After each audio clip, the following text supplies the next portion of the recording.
지난번에 제가 ATD 전체 개요, 리더십 트랙 위주로 설명을 드렸죠? 오늘은 조희 팀장님이 또 다른 트랙, 저희가 관심 있게 지켜본 거에 대해서 디브리핑을 해드리도록 하겠습니다. 조희 팀장님 어떤 내용 준비하셨나요? 총 3가지의 키워드를 가지고 왔습니다.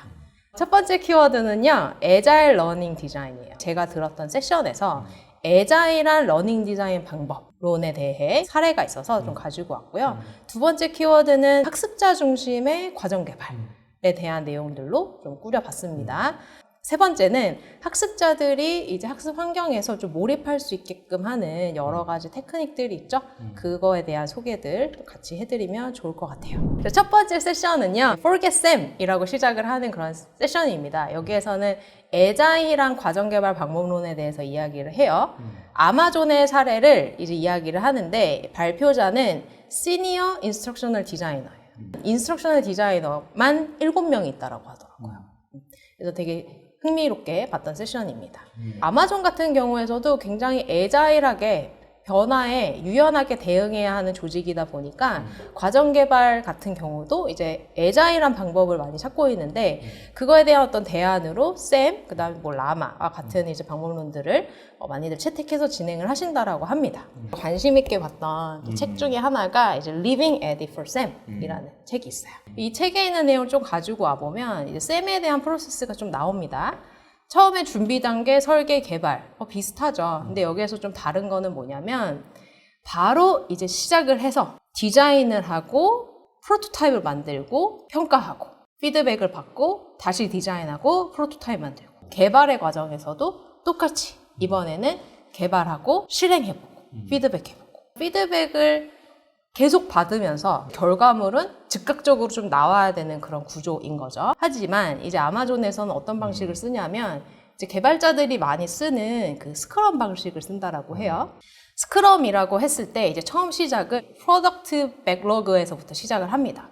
프로덕트 백로그 같은 경우는 이제 제품 개발에 필요한 모든 어떤 작업들을 다 나열하는 거예요. 해야 되는 모든 행위들이 다 백로그에 있습니다.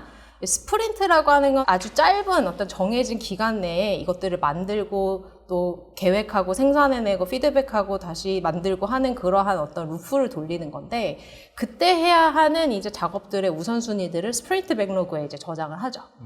그리고 나서 그 일정 기간 동안에 계속 실행을 하는 겁니다. 근데 그 위에 보시면 24시간이라고 해서 데일리 스크럼 미팅이라고 되어 있어요. 이거는 매일 하루에 한 번씩은 꼭 같이 팀들이 이 스크럼 미팅을 해야 된다는 거예요.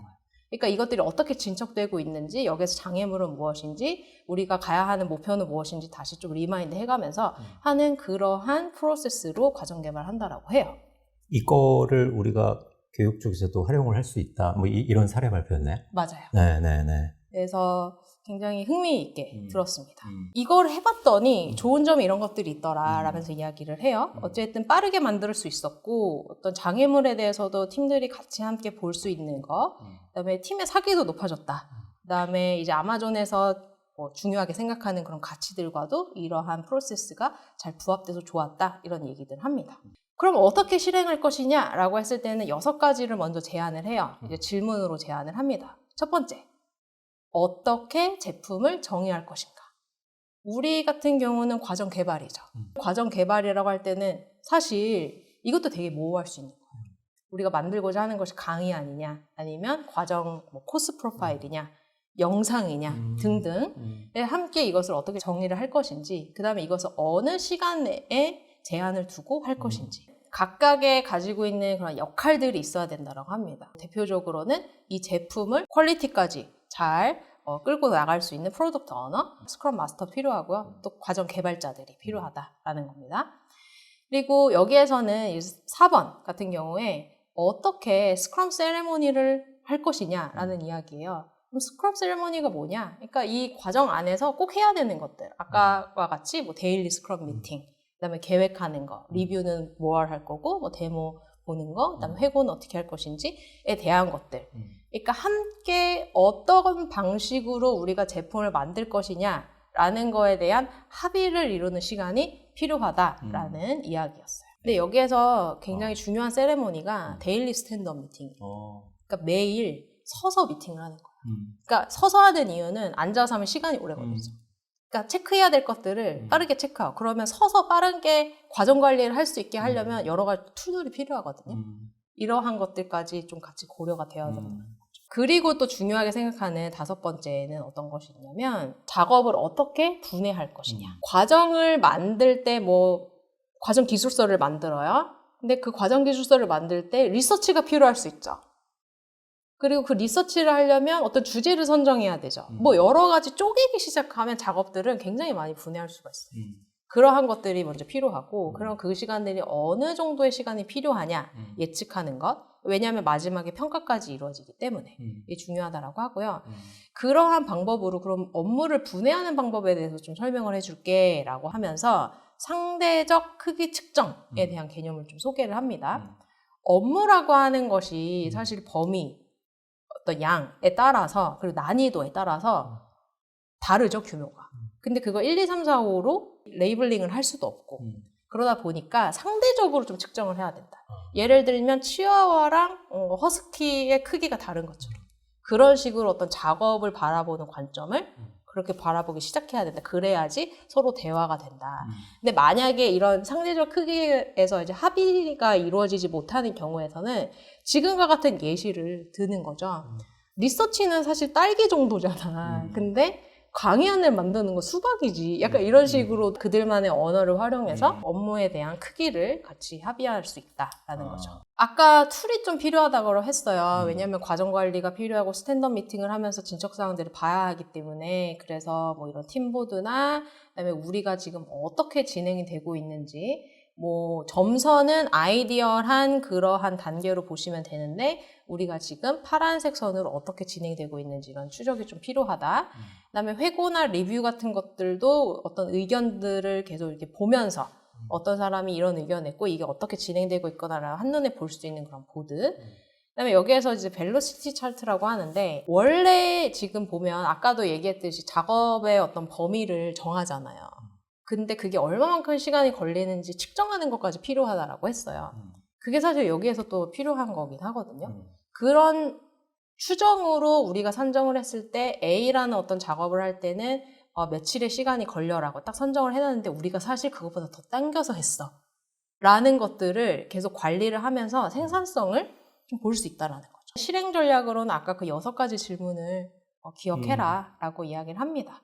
그럼 평가는 어떻게 할 거냐? 뭐 여러 가지 평가에 대한 것들 적용할 수 있겠지만 우리가 그 작업량을 얼마나 잘 통제를 했는지 그 다음에 지금의 작업 상태는 어떤지 그리고 이때 어떤 우리가 예상하지 못했던 이슈들은 없었는지에 대한 것들을 평가할 수 있다라고 이야기를 하죠. 그래서 아마존에서는 이걸 하니까 이렇게 좋았다라고 하면서 이제 리저트를 보여줘요. 지금 이 부분을 보시면 되는데 12주의 스크럼을 진행을 했더니 총 154개의 모듈을 만들었죠. 그리고 이거를 on-time delivery를 다 했다는 100%. 근데 여기에서 밑에 보시면 18개의 다른 지역에서 같이 이거를 같은 방법으로 작업을 했다라는 거거든요. 그게 또 하나의 시사점이 있죠. 왜냐하면 아마존 같은 경우는 글로벌한 곳이기 때문에 뭐 인도 지점, 대한민국, 미국 이렇게 같은 방식으로 과정 개발을 한 거거든요. 그래서 이런 결과가 굉장히 좋았다. 여러분들도 좀 해보세요. 라는 그런 세션이었어요. 조이 팀장님이 이 스크럼 방식으로 아마존 사례를 듣고 나서 우리 회사에 적용할 수 있는 게 있다. 뭐 이런 아이디어 나온 게 있나요? 저의 일하는 방식이랑도 이렇게 비슷할 수도 있는데 작업을 분해하는 작업이 굉장히 필요하다고 생각하는 사람 중에 하나라 이걸 공식화해서 같이 작업을 분해하는 것들을 같이 하면 좋겠다. 제가 저 혼자만 하는 게 아니라. 그리고 지금 이 스크럼 같은 경우는 모두가 다 참여해서 같이 그 과정을 보는 거거든요. 근데 지금은 사실 제가 과정을 매니징하는 관점이 더 크죠. 근데 우리 팀원들이랑 같이 이거를 함께하는 과정으로는 이걸 한번 사용해보면 좋겠다 라는 생각이 들어요. 앞에서 잠깐 설명한 쌤이랑 여기 있는 스크럼이랑 뭐 이 일하는 것들에 대한 방식이 지금 하고 있는 거랑 비교를 해보면 네. 뭐 거의 혼자 하고 있다라고 이야기를 했잖아요. 네. 같이 하려면 필요한 게 좀 있을 것 같은데. 쌤에 관심이 있었던 거는 제가 과정 개발을 할 때 쌤으로 많이 하는 것 같아요. 코스 프로파일 먼저 만들고 같이 함께 시뮬레이션 하고 거기에서 피드백 받아서 다시 수정하고 또 같이 하고 또 수정하고 강의안 만들고 과정 시작 첫 차수에서 뭐 2, 3차수까지 갈 때도 계속 뭐가 그쵸. 개선이 되거든요. 근데 계속 그 루프가 계속 돌아가는 거기 때문에 쌤에 저는 더 가깝게 일을 하고 있지 않나라는 생각이 좀 들어요. 근데 에자일한 방법론도 같이 좀 접목을 해서 우리만의 프로세스를 하나 만들면 좋지 않을까? 그렇죠. 네. 쌤 아까 사진 보여준 거 잠깐 보면 두 번째 단계에도 이벨리에이트 있고 세 번째 단계도 이벨리에이트 있잖아요. 그 네. 이벨리에이트 방금 이야기한 피드백이라고 보면 되나요? 네, 맞습니다. 사실 에디가 우리 계속 뭐 한계점을 얘기하는 게 그렇게 순차적으로 가는 게 아니니까 저기 있는 거 준비하고 나면 바로 설계 들어가면서 막 프로토타입 만들어서 다시 피드백. 또 그쵸. 실제 실행할 때도 파일럿 차수뿐만 아니라 1, 2차수 계속 진행될 때마다 계속 피드백 받아서 다시 실행하고 평가받고 개발하고 이게 가장 주요한 요인이다라고 보면 되겠죠? 네, 맞습니다. 네. 오케이, 알겠습니다. 그 다음 세션으로는 AI에 대한 키워드를 제가 좀 드렸어요. 에디 모델을 다들 아시죠? 거기에 AI를 접목하면 어떨까라는 그런 세션입니다. 분석 단계에서는 이제 데이터들을 기반으로 분석하는 거 있을 거고요. 이제 학습 목표에 대해서도 어떤 누군가의 다른 학습 목표도 사실 도움이 될 수 있거든요. 이런 학습 목표 제안, 그다음에 자료를 큐레이션 하는 것들, 이것도 시간이 굉장히 오래 걸리기 때문에 이런 것들이 이제 AI 도움을 받을 수 있다. 그럼 설계 단계에서는 뭐냐? 학습자의 자료들이 있어요. 그리고 이전에 뭐 히스토리들이 있어요. 그다음에 여기에서 원하는 어떤 방향성이 있어요. 그걸 가지고 이제 어떠한 구조로 만들 것이냐에 대해서는 사실 아이디어가 필요합니다. 맞아. 그때 AI의 도움을 받을 수 있는 거죠. 그리고 이제 평가도 중간중간에 어떻게 하면 좋을지도 같이. 여기서는 뭐 시험까지, 뭐 퀴즈까지 그냥 다 생성을 해주기 때문에 도움을 받을 수 있는 것 같아요. 개발 단계에서는 아예 컨텐츠 자체를 만들어줄 수 있는 AI 툴들이 많이 있죠. 저희들이 엑스포에 가서도 비디오를 만들어주는 그러한 툴들이 굉장히 많이 있었어요. 어떤 가상 환경을 만들어준다거나 이런 것들이 있었는데 활용할 수 있습니다. 그리고 뭐 프로토타입을 제작한다라고 하는데 강의안을 하나 만든다. 과정에서 전달하고 싶은 톤앤 매너 그리고 어떤 인사이트 있는 메시지는 어떻게 우리가 전달하면 좋을지 뭐 이런 것들에 대한 고민들을 하는데 AI의 힘을 빌려서 1차 초안 같은 경우는 또 만들 수 있는 거죠. 그다음에 실행 단계에서도 엑스포에서도 보면 AI 코치들이 있었어요.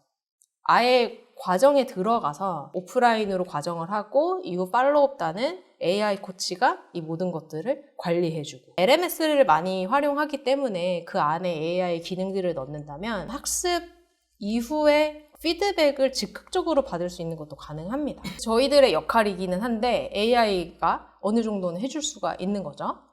웬만한 한두 명의 역할들을 사실 할 수 있는데 우리도 간과하는 게 많잖아요. 또 각각의 단계마다 우리가 실제 하고 있는 것도 꽤나 많이 있는데 이거를 제대로 하고 있는지 아닌지 사실 우리가 아직까지는 판단하기는 어려운 것 같아요. 그래서 계속 관심을 좀 갖고 각 단계에 필요한 것들이 뭘까 이런 거 계속 보면 좋을 것 같습니다. 네. 네. 그래서 하나의 어떤 예시를 좀 보여주는 게 어떤 학습자의 데이터들을 미로보드에서 취합을 하고 그거를 이제 프롬프팅해서 학습 목표를 만들어줘 라고 하니까 이제 슬라이드로 이제 하나씩 학습 목표가 나오는 거죠. 어쨌든 사람이 한 번 더 봐야 됩니다. 어떤 컨설턴트의 경험과 직관이 또 필요하기 때문에 봐야 되는데 그렇죠. 아주 그 시간을 줄여주는 네, 도구입니다. 그 다음에 이제 평가 단계에서도 우리 보통 하듯이 이제 뭐 성과 데이터 분석이라든지 약간 재현까지 줄 수 있다라고 했는데 그것을 조금 더 정교하게 줄 수 있는 거죠. 그러면 AI 쓰는 게 너무 좋죠. 하지만 도전 과제가 아직까지 좀 있습니다. 왜냐하면 비용이 많이 비싸죠. 그리고 이걸 배우는 시간도 필요하죠. AI를 활용할 수 있는 사람이 이 결과물까지도 좀 같이 검수를 할 수 있는 게 필요합니다. 그 결과물을 검수한다라는 거는 그 분야에 도메인 지식이 많이 있어야 되는 거인 거죠. 근데 결국에는 전문가가 AI를 얼마만큼 활용할 것이냐인 건데 그래도 어느 시점에 무엇을 점검할 것인지에 대해서도 봐야 된다. 데이터 윤리에 대한 이슈들도 있어요. 어느 한 고객사의 과정을 만든다라고 하면 그 고객사에 맞는 뭐 역량, 뭐 스킬셋, 뭐 리더들의 페인 포인트 데이터를 넣는 게 사실 위험하죠. 왜냐하면 그건 고객사 정보이기 때문에. 이러한 것들도 좀 제한이 되는 경우들이 있습니다. 에디 모델로 각각마다 어떤 툴들을 활용한다라는 면에서는 이 세션이 괜찮았던 것 같아요. 네. 그죠? 그리고 디자인 단계에서 왜 우리도 학습자 분석하고 학습 목표 세우고 그 다음에 큐레이션이라는 게 사실 기존에 있는 과정들을 끄집어다가 내가 이거를 커스터마이징 하는 거잖아요. 그렇죠. 사람이 계속 해왔잖아요. 그리고 기껏해야 우리가 엑셀이나 이런 데이터를 활용을 했지. 거기에 있는 학습 목표나 데이터 분석이나 큐레이션 같은 것들을 GPT에 넣어서 그들의 도움을 받으면 훨씬 더 객관적인 데이터를 우리가 얻을 수 있고 결국은 사람이 좀 들어가야 돼요, 마지막에. 맞아요. 그게 우리가 하는 일이고 컨설턴트의 존재 이유가 아닌가. 지금까지 애자일한 러닝 디자인에 대해서 이야기를 나눴죠. 에디뿐만이 아니라 뭐 샘, 라마와 같은 그런 반복론들이 있는데 더 애자일하게 하기 위해서 아마존은 뭐 스크럼 방식을 활용했다라는 그러한 사례를 보셨고요. 그다음에 지금 우리가 현재 애자일하게 일한다는 건 AI랑 같이 일하는 거라고 또 볼 수 있는 거죠. 그래서 AI와 같이 어떻게 과정 개발할까에 대한 내용도 함께 보셨습니다. 두 번째 키워드는 이제 학습자 중심의 개발에 대한 이야기를 나누려고 해요. 학습자 중심의 개발을 한다라고 하기 전에 먼저 하나의 키워드를 좀 소개를 드리면 작년 ATD에서 제가 이 세션을 좀 디브리핑 했었어요. 모던 러닝 디자인에 대한 부분. 그래서 또 관심이 있어가지고 이제 책을 하나 또 봅니다. 이 책이 있는데 모던 러닝 디자인 좋아요. 네, 재밌어요. 이 책에서 흥미롭게 볼 수 있는 그런 모델이 하나 있어서 좀 가지고 왔습니다. 우리가 직무에 따라서 좀 다르게 변화되어야 되는 그런 행동들이 요구되어지죠. 그럴 때 또 교육을 설계를 하게 됩니다. 그 과정에서 봐야 되는 것들이 이런 것들이 있다라는 것들을 좀 보여주는 건데 먼저는 학습자를 봐라. 그러니까 학습자 별의 어떤 특징, 디자인 띵킹 관점에서 좀 보는 것이 필요하고 그에 따라서 계속 우리가 줄 수 있는 교육적인 자원들을 업그레이딩하는 게 중요하다. 그리고 그 사람들이 이 교육의 자료들에 계속 노출되고 또 그것들을 배울 수 있도록 환경을 만들어주는, 그러니까 과정을 만들어준다라는 거고 결과적으로는 어떤 한 사람을 교육시킨다라고 할 때 우리 HRD에서는 필요한 어떤 역량이 있죠. 스킬이 있는데 그것들을 배우게 해서 이전과는 다른 행동을 하려면 어떻게 할 것이냐 먼저 봐야 되는 건 학습자를 봐야 된다라는 거예요. 그 과정 안에서 어떠한 감정과 어떠한 니즈를 보고 있는지에 대한 분석이 필요하다라는 겁니다. 또 하나의 책을 좀 가지고 왔는데요. 이 책이에요. Instructional이라고 하고 이렇게 딱 X를 해놓죠. 그리고 나서 Learning Design이야 라는 이야기입니다. 여기에서도 이제 이야기를 보면 에디랑 뭐 쌤이랑 이런 거에서 나오는 우리 과정 개발 방법론에서 사실 그것보다도 그냥 캔버스를 이용해서 과정 개발하자라는 메시지예요. 그것들을 어떻게 했는지에 대한 이야기들도 함께 나오고 있습니다. 혹시 디자인 띵킹에 대해서 조금 생소하신 분들이 있을 것 같아서 어느 한 세션은 또 디자인 띵킹에 대한 이야기를 했어요. 거기에 있는 장표를 하나 가지고 왔는데요. 상품을 사용하는 그 고객을 공감하라에서부터 시작이 됩니다. 디자인 띵킹은. 그래서 어떠한 이슈나 문제가 있다라면 그거를 우리 관점에서 보는 게 아니라 그 사용자 관점에서 봐야 된다라는 거죠. 그래서 어떤 관점 전환을 통해서 문제를 재정의를 해야 된다라고 하면 그것을 하고요. 그래서 어떤 상품을 만들 때 계속 아이데이션하고 또 프로토타입 만들고 피드백 받고 다시 만들고 하는 그런 과정까지 하는 것이 이제 디자인 띵킹으로 이해하시면 좋을 것 같아요. 워낙 오래전부터 계속 이야기를 했던 거라 다른 세션을 좀 소개를 해드리려고 그래요. 세션 이름이 Unlocking the Top Marketing Secret for L&D Pros 이렇게 나옵니다. 마케팅 기법을 우리 L&D가 어떻게 적용할 수 있을까에 대한 건데 되게 좋았어요. 근데 결국에는 사람의 주의를 끄고 어떤 사고하고 행동할 수 있도록 하는 이제 마케팅에서는 이제 그 구매를 하는 거겠죠. 근데 우리 L&D에서는 변화된 행동을 하게끔 하는 것을 우리가 어떻게 더 정교하게 할 수 있을까에 대한 이야기예요. 햄버거를 파는데 우리 교육 담당자들이 어떻게 햄버거를 팔겠느냐? 마케터들은 어떻게 팔겠느냐? 자, 어떻게 팔 것 같으세요? 강의하실 건가요? 햄버거 먹으러? 두 개를 비교하는 것 자체가 일단 흥미로운 것 같아요. 네. 마케터들이 훨씬 더 현실적으로 팔 것 같은데? 그쵸. 위에는 좀 이론적으로 팔 것 같고. 정답입니다. 아, 그래요? 네, 지금 보면은 L&D는 이렇게 판다라고 합니다. 당신이 왜 햄버거를 사야 하는지에 대한 이유. 1, 2, 3, 4. 그렇죠? 이렇게. 근데 마케터들은 어떻게 팔아요? 이렇게 판다라고 하죠. 먹고 싶죠? 먹고 싶다. 네. 저는 딱 먹기 싫으네. 그쵸? 위에는. 네. 이게 차이라고 합니다. 그러니까 마케팅의 접근법 자체가 굉장히 감성적이고 시각적인 요소, 그다음에 어떤 제품을 홍보하는 데 특화되어 있기 때문에 L&D 전문가들도 어떤 학습자들의 경험을 개선시키는데, 그러니까 행동 변화에 이르기까지의 그 경험을 디자인하는데 좋습니다 라는 이야기예요. 그래서 마케팅에서 우리가 훔쳐올 수 있는 5가지는 이렇게 이야기가 나옵니다.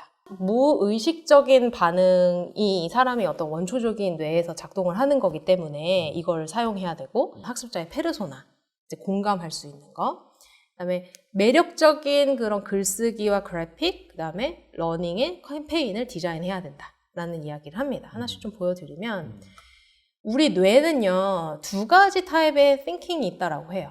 그러니까 시스템적인 어떤 사고를 2가지 방법으로 하는데, 하나는 굉장히 무의식적이고 자동적인 사고, 또 하나는 굉장히 논리적인 사고를 한다는 거죠. 근데 대부분의 인간들은 이 무의식적인 사고에 지배된다라고 해요. 즉 어떤 반응 속도 자체도 굉장히 많이 다르죠. 빠르게. 그래서 우리의 뇌는 사실 이 서브컨셔스한 영역에서 이제 장악이 보통 많이 되기 때문에, 우리가 과정을 설계한다라고 할 때는 6살짜리의 아이에게 과정을 전달한다라는 관점으로, 아주 원초적인 뇌에 우리가 인풋을 준다라는 관점으로 보면 된다는 거예요. 그래서 접근 자체를, 그러면 우리가 어떻게 좀 다르게 6살짜리 아이한테는 디자인을 하면 좋을까라는 질문으로 시작을 해보자. 뭐가 우리의 어떤 시선을, 또 우리 뇌는 그것을 사로잡는지에 대한 고민이 필요하다라고 이야기를 하죠. 이게 학습자 중심이 맞네요. 아, 그런가요? 네, 반성이 많이 되네요. 네. 또 이제 부사장님 박학다식 하셔서 학습자들에게 다양한 인풋 많이 주시잖아요. 근데 6살짜리라고 생각하고 줘야 될 것 같아요. 피드백 주는 겁니까? 디자인을 할 때 이런 요소들이 굉장히 중요하다고 하죠. 제가 여기에는 다 담지 않았지만, 이 사람이 어떤 얘기를 하냐면, 뉴욕의 타임스퀘어 광장의 사진을 보여주면서, 우리는 지금 이런 현란하고 복잡한 세상 속에 있지만 우리의 뇌는요 라고 하면서 아마존 정글을 보여줘요. 우리의 뇌는 사실 이렇게 원초적인 뇌예요.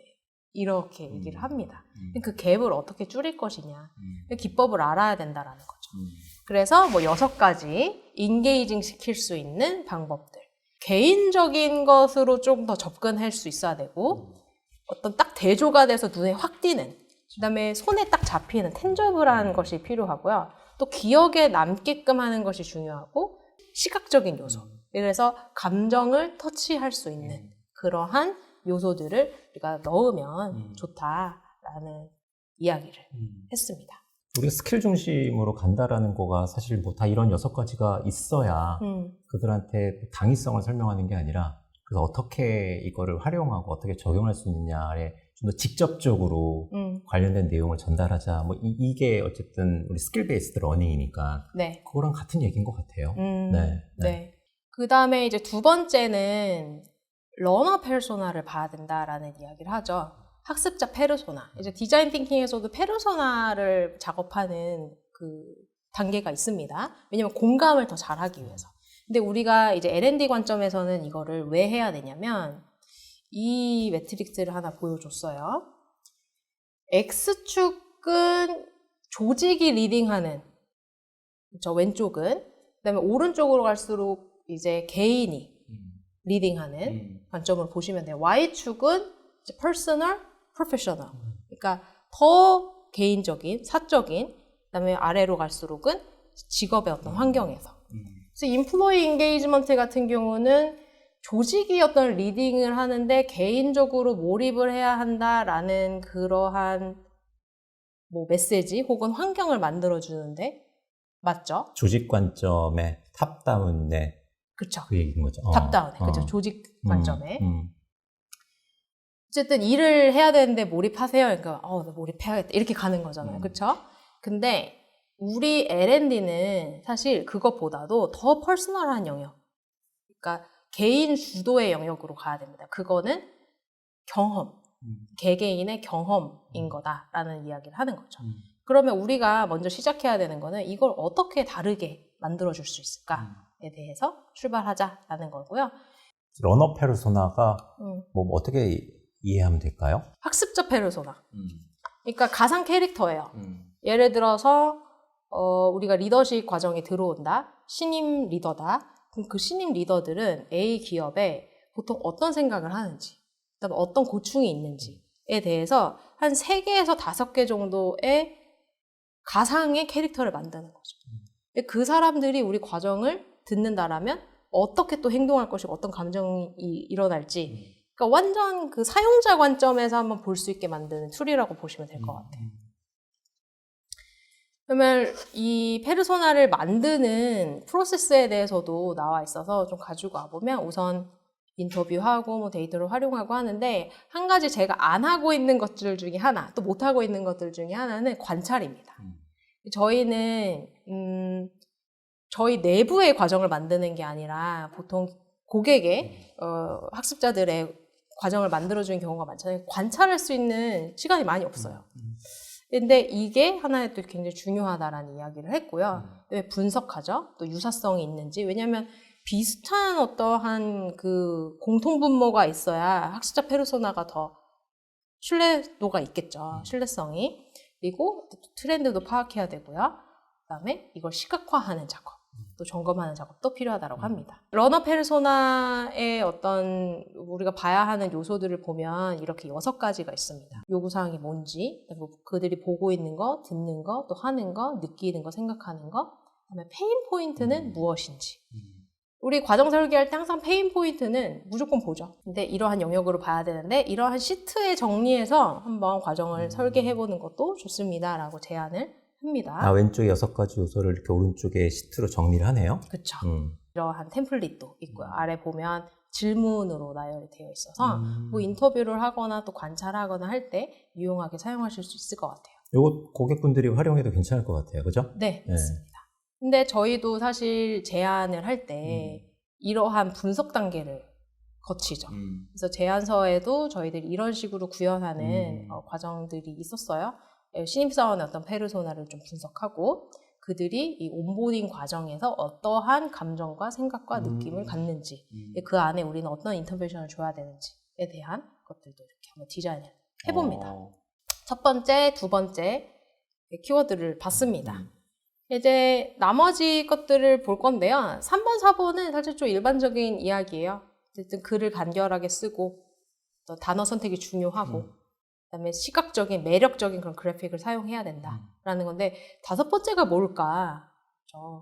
러닝 캠페인. 근데 저는 이거를 많이 홍보해야 된다 뭐 이런 거라고 처음에는 이해를 했었는데 그게 아니라 전위 관점으로 봐야 된다라는 겁니다. 우리가 마케팅에서도 예를 들어서 어떤 한 기업이 홍보 부스를 하나 만들었어요. 뭐 팝업 스토어를 만들었어요. 팝업 스토어를 만들었으면 그거 문을 열고 들어가서 보고 느끼고 또 중간에 어떤 상품을 구매하고 또 나오고 하는 그 모든 과정들을 설계하죠. 그런 거와 같이 우리 과정 개발자들도 교육 담당자들도 교육장 문을 열었을 때부터의 어떤 전이의 설계가 필요하다. 또 단일 과정이 아니라 뭐 이렇게 연간으로 진행되는 과정들이 있을 수 있죠. 그때는 또 다른 차원의 전이 설계가 또 필요한 거죠. 그래서 오른쪽에 보면 템플릿이 이렇게 있어요. 뭐 처음에는 어떠한 이제 학습 목표를 가질 것인지, 그다음에 어떻게 터치 포인트를 줄 것인지, 어떠한 채널로 학습자들과 상호작용을 할 것인지, 뭐 챗봇을 하던, 이메일을 하던, 뭐 슬랙을 하던, 그리고 그 사람들은 학습자들은 그 과정 가운데 어떤 것들을 말하고 느끼고 생각하는지, 어떤 피드백을 취합할 것인지에 대해서 설계하는 것이 중요하다라는 이야기를 했습니다. 이런 템플릿도 괜찮은 것 같은데요? 좋아요. 네, 강사의 소개랑 그다음에 뭐 요 슬라이드 다 다운받으실 수 있습니다. 한 차수의 과정, 하루의 과정을 하더라도 전이 관점을 가지라는 거네요. 그 연사는 그렇게 얘기를 했죠. 어. 예. 그러니까 우리가 보는 커리큘럼 뷰로 본다라는 거거든요. 과정을 볼 때. 타픽 뷰로 봐야 된다예요? 커리큘럼 뷰가 아니라? 여기에는 시간이 없어가지고 많이 다루지는 않으셨는데 저는 그냥 러닝 전 익스피리언스 뷰로 봐야지 커리큘럼이나 어떤 그런 토픽 뷰로 보는 것이 아니다 라고 이해는 했었어요. 두 번째 거는 이제 학습자 중심의 개발이 이제 모던 러닝 디자인에서 굉장히 중요한데 우리가 디자인 띵킹이나 뭐 이러한 방법론들을 많이 써서 사용을 합니다. 그러한 이유는 학습자를 공감하고 그들의 경험을 좀 개선시켜서 진짜 행동 변화까지 이끌어내야 된다라는 관점인 거거든요. 그때 여러 가지 사용할 수 있는 그런 디자인 테크닉들이 있을 텐데 그걸 어떤 마케팅 기법을 좀 차용해서 하는 거. 그다음에 러닝 저니에 대해서도 설계를 하는 것이 중요하다. 이거 외에 러닝 저니와 관련된 그런 세션들이 또 있었어요. 그거 안에서는 어떠한 프로세스를 밟아가면서 러닝 저니를 설계할 것인가 뭐 이런 것들이 있었는데 거기에서도 핵심 메시지는 학습자를 봐야 된다입니다. 네. 두 번째 핵심 키워드에는 좀 마케팅적 사고, 마케팅적 관점 이런 것들을 우리 L&D 전문가들이 좀 많이 차용해야 되겠다. 이런 시사점을 좀 얻었습니다. 네. 네. 그래서 당장 하시고자 하는 게 무엇인가요? 네, 거기 아까 나와 있었던 5가지 네. 정리해 준 거 있잖아요. 네. 그거 위주로 제가 하고 있는 일을 다시 한번 재점검해 보도록 하겠습니다. 좋습니다. 네. 세 번째 키워드 이야기 드릴게요. 학습자 몰입 기법에 관련된 거예요. 여기에서도 2가지 세션에 대한 소개를 해드릴 겁니다. 첫날 들은 거예요, 이거. 이건 저도 기억하세요? 들었어요. 네, 같이 들었죠. 네. 제목 자체가 10 Brain Booster예요. 뭐를 막는 거야? Boring Learning을 막는 그러한 브레인 부스터 10가지를 소개한다라고 합니다. 이분이 팟캐스트를 하더라고요. 근데 팟캐스트 제목도 No More Boring Learning이에요. 되게 많은 사람들이 참여를 했었어요. 그리고 지금 중간 사진 보시면 이런 식으로 막 포인팅하고 있죠. 중간에 막 게임도 넣으면서 세션을 이끌어 가셨습니다. 뭐 이거 멀티태스킹 안 된다, 뭐 이거 하면서 이 게임도 했었잖아요. 네, 여기에서는 이제 뭐 마지막 팁까지 하나에서 뭐 11가지 브레인 부스터 이제 나오는데 그냥 직관적으로 보시기에 이해할 만한 것들도 있을 거예요. 거기에서도 제가 몇 가지 인상 깊게 보았던 것들 소개해 드리도록 할게요. 항상 이 세션에서 그러니까 하나를 소개할 때 학습자들이 누군가와 텍스팅하는 거 장면을 보여줘요. 근데 보면 이제 이 과정에 대한 컴플레인이 있는 거죠. 지금 보면 야 지금 25분 지났는데 아직까지도 우리 자기소개 중이야. 지루하다라는 거예요. 그러면서 이제 나오는 게 관계적으로 딱 사람이 누군가를 만나서 집중할 때의 그 어떤 포커스 정도. 관계적일 때는 이렇게 처음 시작이 높다라고 합니다. 근데 이게 계속 내려간다고 시간이 지날 때마다. 컨텐츠에 대한 포커스는 별로 높지가 않죠. 그래서 우리는 사실 이걸 너무 시간을 오래 끌면 안 된다. 어차피 이건 다 줄어들기 때문에 그러니까 바로 그냥 점프 스타트를 하자. 바로 본론으로 들어가세요. 라는 게 이분의 이야기였어요. 앞에 우리가 흔히 아이스 브레이킹이나 뭐 이런 오프닝으로 대변하는 활동들을 줄여라? 그쵸. 왜 줄이죠? 너무 그거에 많은 시간을 할애하지 말아라. 우리가 소위 라포를 형성한다라고 하죠. 그것이 중요합니다. 강사님이랑 뭐 학습자들 관계에서도. 근데 이게 어떤 적정 시간이 좀 필요하다라는 바로 점프 스타트를 하는 것이 중요하다. 동의합니다. 네. 그다음에 두 번째 제가 재미있게 봤던 거는 Demo the Difference 이렇게 나와요. 근데 여기에서 보면 핑크색으로 뇌가 이렇게 3개가 있어요. 처음에는 우리가 이제 데몬스트레이션이라고 하면 이제 시연으로 그냥 해석하시면 좋을 것 같은데 어떠한 투비 모습을 하세요라고 하면서 아주 좋은 어떤 장면들이나 뭐 행동들을 알려드리죠. 그랬을 때 뭐 효과성 가장 작다. 근데 그 다음으로 큰 건 뭐야? 이렇게 하지 마세요. 그러니까 워스트 사례를 보여줄 때. 근데 가장 효과적인 건 뭐예요? 워스트 사례를 보여주고 그러니까 이렇게 하세요 할 때는 가장 기억에도 남고 효과적이다. 라는 이야기를 하더라고요. 뇌의 크기가 효과성의 크기네요. 네. 네. 저희도 과정에서 사실 이러한 것들이 컨텐츠 안에 많이 녹여져 있죠. 뭐가 있어요? 저렇게 하는 게? 오디오 드라마라는 그 툴을 활용해서 리더가 하지 말아야 하는 어떤 그런 행동들을 좀 보여드리죠. 그렇죠. 그래서 이분이 좀 놓쳤던 건 무엇일까? 뭐 팀원 관점에선 참 뭐가 어려웠을까라는 것들을 좀 다양하게 볼 수 있게 합니다. 가장 기억에 남는다라고 하세요. 맞아요. 네. 워스트까지는 아니어도 좀 아쉬운 사례들을 오디오 드라마 안에 넣고 무엇이 문제였을까요? 어떤 것들이 좀 더 있었으면 좋았을까요? How to로 넘어가네요. 그쵸. How not to에서 how to로 넘어가네. 그쵸. 그게 효과성이 큰 거. 크다라고 해요. 네네. 직접적으로 학습자분들한테 당신이 잘못하고 있습니다가 아니라 유사한 팀장의 사례로 오디오 드라마를 보다 보니 객관화가 되는 거죠. 그쵸. 제3자적 입장에서 보니까 저러면 안 되는데 나도 혹시 저러는 거 아니야? 뭐 이런 생각이 드니까 자연스럽게 거기에 몰입을 할 수 있는 것 같아요. 맞아요. 좋아요. 아까와 같이 어떤 감정을 촉발시키고 반면교사를 하기 때문에 뭐 문제 해결 관점에서도 뭐 다양하게 볼 수 있고 저렇게 하지 말아야지라는 것들을 인지할 수 있다라는 이야기 했습니다. 그 다음에는 이제 노 모델 푸핑. 여기에서 이야기를 하는 게 지금 보면 스마일, 그러니까 밑에 이모티콘 보이시죠? 학습자들의 어떤 감정 상태를 보여줍니다. 우리 학습자들을 봤을 때 굉장히 열정적이신 분들 한 10%. 그냥 잘 참여하시면 한 20%. 이도 아닌 저도 아닌 분들 한 40%. 그다음에 안티 학습자들도 계시죠. 누구나 알고 있는 또 오래된 그런 진부한 모델에 대해서 이제 이야기를 할 때 과정에서 그 발표자는 이런 시츄에이셔널 리더십, 상황 대응 리더십 같은 거 굉장히 오래됐잖아요. 이런 것들을 할 때 여기서 이제 그 중간에 가던 사람들도 갈릴 수 있다라는 거예요. 그러니까 새로운 모델이 아니더라도 올드한 모델이나 다른 어떤 관점에서 아니면 어떤 다른 포장으로 이 학습자들을 전달해 주는 거를 고민해야 된다.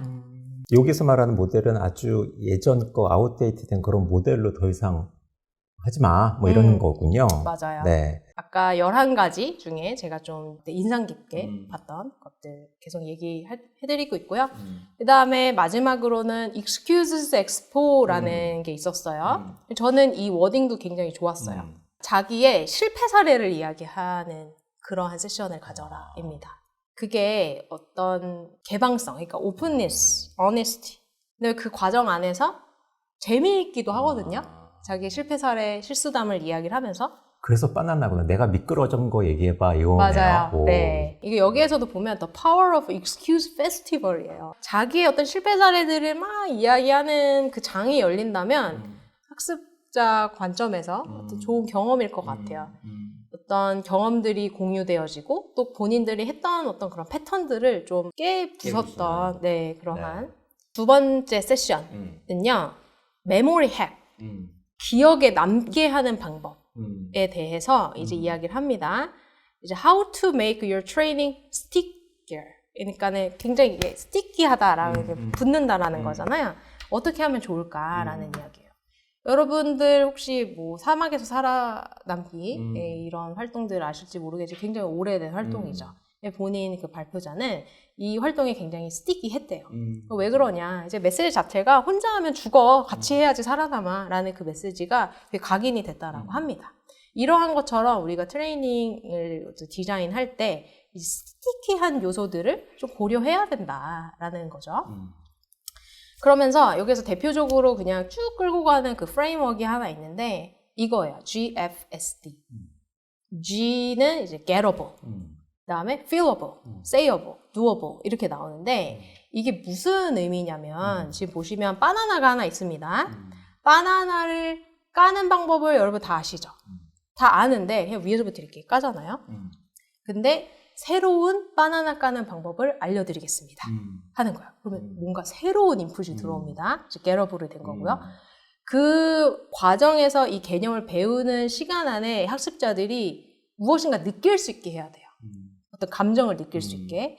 그리고 새로운 개념이 계속 입에서 말이 나올 수 있게 하는 거. 그다음에 이게 하게끔 할 수 있게. 이게 중요하다. 그래서 여기에서도 보면 feel the snap이라고 하는데 여기에서는 바나나를 어떻게 까라고 알려주냐면 반을 쪼개는 거예요. 근데 그때 snap 이렇게 말하면서 까라. 이게 얼마나 깔끔하게 잘 까지냐. 뭐 이런 얘기를 합니다. 그러면서 여기에서 이제 스티키 프레임워크 이렇게 얘기하죠. 바나나를 까는 새로운 방법. 굉장히 놀랍고 에너제틱해요. 근데 말로는 뭘 해야 돼요? snap을 해야 돼요. snap이나 have. 그 다음에 실습을 하거나 뭔가 할 수 있게 해야 된다라는 거죠. 그래서 전체적으로 이 프레임워크에 대해서는 아하 할 수 있는 개념 설명, 그다음에 이모션에 대한 설계가 좀 필요하고 말로 할 수 있는 거 반복적으로 그다음에 다음에도 할 수 있게끔 해주는 그거를 유념해서 한다면 이게 스티키한 컨텐츠가 된다라는 거죠. 정서적으로 느끼게 하고 그거를 말로 할 수 있게 하고 실제 해봐야 되니까 활동을 할 수 있게 하는 거를 우리 두 번째, 세 번째, 네 번째를 얘기를 하는 거고, 근데 게터볼은 일반적인 내가 알고 있는 개념이 아니라 이런 게 있어? 라고 호기심을 좀 유발할 수 있는 그런 방법들을 먼저 알려주자. 이것도 순서가 있는 건 아니잖아요. 그죠? 그렇죠? 각각의 네 개마다 좀 더 스티키하게 느낄 수 있는, 네. 말할 수 있는, 할 수 있는 것들의 프레임워크를 새로 갖자. 그래서 이 프레임워크 안에서 뭐 여러 가지 테크닉들을 보여주는데 그 중에서도 제가 재밌었던 거 몇 개만 좀 소개해드리면 브랜딩을 해라요. 그러니까 말로 하게끔 하고 그다음에 새로운 개념을 이제 인풋을 넣어줘야 되는 요소를 봤을 때는 브랜딩을 하는 게 효과적이다. 이제 이 발표자가 퍼스널 트레이닝을 받는데 그 트레이너가 플랭크를 하라고 한대요. 근데 플랭크를 하도 안 하니까 그냥 당신이 화장실을 갔다 오면 무조건 플랭크를 하는 걸로 브랜딩을 해준 거예요. 그래서 이름 자체도 이제 P-플랭크 이렇게 해가지고 해놓은 거예요. 그러니까 자기가 무조건 하더라. 이와 같이 우리가 어떤 행동을 할 때 브랜딩을 하는 게 되게 중요하다. 왜냐면 계속 말로 해야 되니까. 그렇죠? 저는 입 닦을 때 항상 스쿼트 하거든요. 난 항상 입 닦을 땐 스쿼트를 하는 거. 스쿼트를 따로 하려면 안 하잖아요. 까먹으니까. 네네. 이제는 이제 이를 닦으면 자연스럽게 앉았다 일어났다가 돼요. 그런 건가요? 그쵸. 그래서 이와 같이 뭐 과정 내에 이런 브랜딩을 해서 개념을 익히게 하고 또 말로 계속 할 수 있게 하고 하는 뭐 예시들을 좀 보여줬고요. 전체 뭐 쭉 보여드리면 아까 미니 브랜드라고 이야기한 것처럼 뭐 나머지는 여러분이 일반적으로 좀 아실 수 있는 것들이에요. 뭐 같은 음절로 시작하는 단어를 사용하고 뭐 AID 우리 그런 것처럼 하나 이제 약어를 사용하고 네, 뭐 리듬을 주고 뭐 이렇게 좀 끊어서 외울 수 있게 해주고 그다음에 어떤 경쟁을 붙여서 보상을 주는 어떤 뭐 기프트 카드를 준다거나 그다음에 계속 사람이 학습자가 이야기를 할 수 있게 버벌 뭐 인터뷰를 하게끔 하는 거 그다음에 감정을 변화시키는 그러한 모먼트를 좀 줘야 되고 감정적으로 연결된 이야기도 강사가 좀 주는 것이 중요하다. 그다음에 몸으로 움직이는 것이 굉장히 스티키하게 컨텐츠를 붙일 수 있는 요소가 된다라고 합니다. 우리 활동 방법들 중에서 이 10가지를 뭐 다 쓰진 않지만 기억나는 액티비티들이 있네요. 네. 네. 요거를 10가지 그냥 놓고 이 중에 뭐 어떤 거를 써볼까라는 하나의 그냥 기준표로도 괜찮을 것 같아요. 그죠? 네. 좋을 것 같습니다. 학습자 몰입 기법에 대해서 이야기를 했죠. 이제 브레인 부스터, 더 이상 지루하지 않은 학습을 하게 하려면 뭘 해야 되냐 해서 11가지의 방법을 좀 소개했고요. 그 다음에 계속 기억에 남게 하려면 어떠한 방법으로 먼저 과정을 만들어야 되는지에 대한 이야기했죠. 3가지로 정리하면서 뭐 좀 느낀 점 있으면 얘기를 좀 해줘 보실까요? 제가 이번에는 집중해서 제가 관심 있는 분야, 제가 현업에서 가장 많이 하고 그다음에 더 잘하고 싶은 그런 분야에 대해서 좀 새로운 인풋들을 넣어서 굉장히 좋았고 또 정리하는 과정에서도 다시 리마인드가 돼서 좋았습니다. 오늘은 인스트럭셔널 디자인 그리고 탤런트 스트래터지 그리고 트레이닝 딜리버리 이 3가지로 조이 팀장님이 3개 키워드를 뽑았습니다.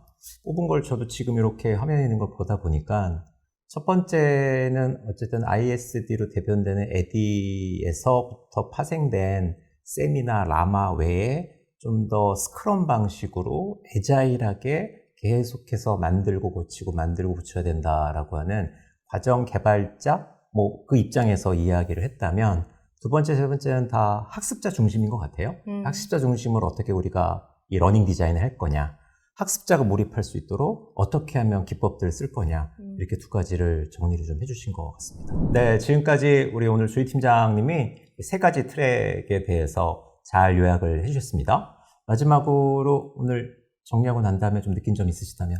네, 다들 많이 고민이 많으시죠. 과정 개발을 어떻게 하면 잘할 수 있을까? 좋은 과정은 무엇인가? 계속 그 관점의 전환을 통해서 고민의 양이 많이 필요하다라는 생각을 많이 하고요. 또 우리도 배우는 사람들이잖아요. 세상에 배울 게 너무 많다. 그런 생각을 했습니다. 여러분들이 또 배우시는데 조금이라도 도움이 됐다라면 굉장히 행복하고 보람될 것 같습니다. 네. 어쨌든 배운 거를 또 우리가 기여하고 나누고 하는 게 우리가 하는 일이니까 요 내용들 영상으로 여러분이 조금이나마 도움이 되셨으면 좋겠다 하는 생각이 들고 저희는 또 다음 기회에 또 다른 방식으로 여러분들 좀 만나 뵙도록 하겠습니다. 여러분, 루트 컨설팅 유튜브 구독, 좋아요? 알림 설정까지 네, 감사합니다. 감사합니다.